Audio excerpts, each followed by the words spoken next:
Todos os anos, a Espanha realiza a Tomatina, considerada a maior guerra de alimentos do mundo, em que a principal atração é atirar tomates para todos os lados. Acompanhe. Uma tradição do verão espanhol. Milhares de pessoas de todo o mundo se reuniram na cidade de Buñol para participar da Tomatina. Os participantes usaram milhares de quilos de tomates maduros como munição em uma batalha que tingiu ruas e roupas de vermelho. Adorei. Minha parte favorita foi ver minha irmã pegar tomates e jogá-los em todo mundo. Acho que passar pelas ruas cheias de tomates e percorrer uns 10 metros foi muito divertido. A origem do evento remonta a uma verdadeira briga ocorrida na festa de 1945, que terminou com os participantes jogando tomates de uma barraca. Embora as autoridades inicialmente não a vissem com bons olhos, acabou virando uma tradição para a comunidade local e turistas. Na Índia há um filme muito famoso, Zindagi na Milés de Dobara. Nele, alguns amigos vão para a Espanha para curtir uma despedida de solteiro. 3 amigos vêm aqui para La Tomatina, e é por isso que na Índia todos são loucos pela festa. 40% das pessoas aqui são da Índia. Não me decepcionei. Tem sido incrível, a maior guerra de alimentos do mundo. E faz jus a isso. Foi realmente incrível. Diante das habituais críticas de quem considera a tomatina um desperdício de alimentos, as autoridades defendem, afirmando que os tomates usados são plantados exclusivamente para a festa. A cidade de Ibiraçu, no Espírito Santo, viu o fluxo de turistas aumentar com a estátua gigante de Buda, do Mosteiro Zen Morro da Virgem. Com 35 metros de altura e cerca de 350 toneladas, o monumento é, de acordo com o monge do local, o maior do Ocidente. Quem cruza a BR-101, uma das principais rodovias do país, avista de longe um monumento em Ibiraçu, no Espírito Santo. É uma estátua gigante de Buda e que chama atenção na Praça Tori. Na cidade fica o Mosteiro Zen, Morro da Vargem, fundado em 1974. A estátua do grande Buda é a maior do Ocidente e ficou pronta em 2020, né? Demorou 2 anos para ser construída e tem uma mistura de materiais ali, além de concreto, aço, ferro, chega a 350 toneladas mais ou menos, e tem 35 metros de altura. O monumento, maior até que o Cristo Redentor, se tornou uma atração turística, com cerca de 6.000 pessoas por final de semana, chegando a entre 25 e 30 mil pessoas por mês. O local onde está o grande Buda é um local que faz parte de um roteiro de peregrinação chamado Caminhos da Sabedoria, que é um diálogo entre o budismo e o cristianismo. Então, essa ideia do convívio, né, da tolerância, no melhor sentido da palavra, com outras tradições, é uma coisa que faz parte também desse pensamento e da própria construção do Buda ali naquele lugar. Apesar de sermos católicos, mas nós sempre tivemos um bom relacionamento e um bom entendimento, e o Buda transmite paz, tranquilidade, esperança. A religião budista não é uma coisa que é presente na nossa realidade, no nosso dia a dia.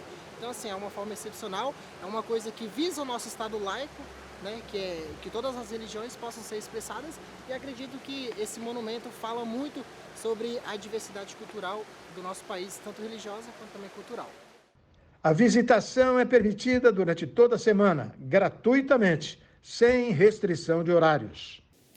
O Brasil, tradicionalmente, é um país muito acolhedor para receber imigrantes, apesar de algumas dificuldades. Matheus Teixeira, aluno do curso Oficina da Mídia Repórter TV, vai contar a história de uma venezuelana que chegou por aqui em 2018 e hoje é uma grande educadora social. Acompanhe. Século XIX. O Brasil foi o destino mais procurado por aqueles que buscavam uma vida melhor. Mas até conquistar o tão sonhado espaço em território brasileiro, o caminho foi longo. Foi o que aconteceu com Yanirê Helena, venezuelana que chegou ao Brasil em agosto de 2018. Mesmo sabendo das dificuldades para se acomodar em um novo país, a Yane foi abraçada pela educação ao conseguir realizar os cursos de capacitação. Foi um processo bem tranquilo. Graças a Deus, o Brasil é um país bem acolhedor. Eu, na verdade, sinto muito prazer em poder dizer que eu fui bem acolhida nesse momento. E tanto venezuelanos que estão em outros países não tiveram a mesma oportunidade que minha família e eu. Lembram que a chegada da nossa entrevistada foi em 2018? Pois bem, ela também conta como foi atravessar um dos períodos mais difíceis dos últimos tempos, a pandemia da Covid-19. De fato, foi bem difícil para muitas pessoas, mas nós migrantes, né? Muitos ficamos sem emprego. Nessa época, graças a Deus, eu conhecia a equipe, conhecia o projeto da Visão Mundial. Por causa do reconhecimento da política migratória brasileira, foi observado um fluxo maior na fronteira com a Venezuela. E nessa movimentação, mulheres e crianças são os perfis mais encontrados. Segundo o CONARE, Comitê Nacional para Refugiados, dos 900 mil imigrantes, 48% são mulheres. Cerca de 10% delas já chegam grávidas e 19% são chefe de famílias monoparental, com uma média de 2 a 3 filhos. Mesmo com uma demanda de recepção muito alta na fronteira brasileira, existem planos de acolhida para esses cidadãos durante a chegada. A coordenadora de um desses projetos explica como funciona. Depois desse processo de chegada, que eles tiram a documentação, eles passam um tempo ali esperando a interiorização, que tem diversas modalidades, que pode ser por reunificação familiar, ou seja, quando eles têm familiares já aqui no Brasil. E existe a modalidade de vaga de emprego sinalizada, que essas pessoas vão sair dos abrigos emergenciais já com uma vaga de emprego para um outro estado do Brasil, e a modalidade abrigo-abrigo, que as pessoas saem de um abrigo em Boa Vista e vão para um outro abrigo em outro estado de acolhida. Hora de futebol no Brasil News. Pelo Brasileirão, o Fluminense derrotou Fortaleza pelo placar de 1-0. Em Salvador, Bahia e Vasco empataram em 1-1. Já em Belém, no Pará, alguns jogadores já se apresentaram à seleção brasileira, visando a estreia nas eliminatórias sul-americanas. E o tricolor carioca está imparável. Pela 22ª rodada do Brasileirão, o Fluminense venceu Fortaleza pelo placar mínimo. Com o Maracanã fechado para tratamento do gramado, o Flu optou por volta redonda, mas também sofreu com campo ruim. Em um jogo com poucas chances claras, o único tento da partida só foi acontecer nos acréscimos.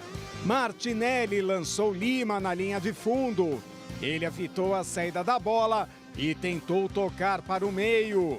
Bruno Pacheco afastou, mas Diogo Barbosa pegou de direita, marcando um belo gol. Final, Fluminense 1, Fortaleza 0. Já em Salvador, Bahia e Vasco ficaram só no empate. Com o resultado, ambas as equipes se mantiveram em suas respectivas colocações. O tricolor de aço é o 16º colocado com 22 pontos. Já o gigante da colina é o antepenúltimo com 18. Na Arena Fonte Nova, o Bahia foi superior, alterando a contagem no fim da primeira etapa. Em jogada individual, o meia Rezende foi até a linha de fundo e cruzou para Ademir, que só empurrou para o fundo das redes. No segundo tempo, o Cruz Maltino voltou com tudo. Aos 17 minutos, o centroavante argentino Vegete empatou para o time da Colina em cobrança de pênalti. E ficou nisso, Bahia 1, Vasco também 1. Mesmo sem a vitória, a torcida Cruz Maltina pôde ver os primeiros minutos do francês Dimitri Payet, principal contratação do time de São Januário. E o dinizismo na seleção brasileira já começou. O técnico Fernando Diniz se apresentou em Belém, no Pará, para comandar a equipe nas primeiras rodadas das eliminatórias contra a Bolívia, sexta-feira, no estádio do Mangueirão, e contra o Peru, dia 12, em Lima. Rafael Veiga, Lucas Perry, André e Nino foram os primeiros jogadores à disposição. O grupo foi o primeiro a se apresentar na capital paraense, onde os atletas que atuam na Europa chegam ainda no fim desta noite. A seleção inicia os treinamentos na tarde de terça-feira. O Brasil News de hoje fica por aqui. Nós voltamos amanhã. Até lá.